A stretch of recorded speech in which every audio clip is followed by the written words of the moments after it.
Hello, welcome to a new repair odyssey. No, it's not a repair odyssey, it's a Photoshop tutorial. I'm going to show you how to create a nice spiral with quick steps. So we have one layer here, circle, and we're going to duplicate that layer.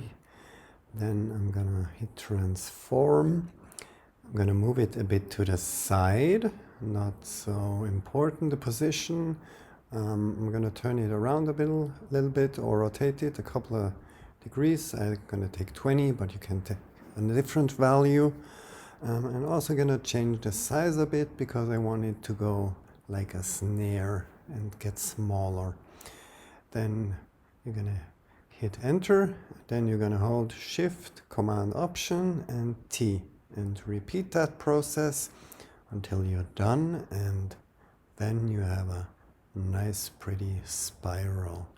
Of course, you can take different colors, different shapes. You can copy it and duplicate it, and yeah, that's it. I hope you enjoyed the video and thank you for watching.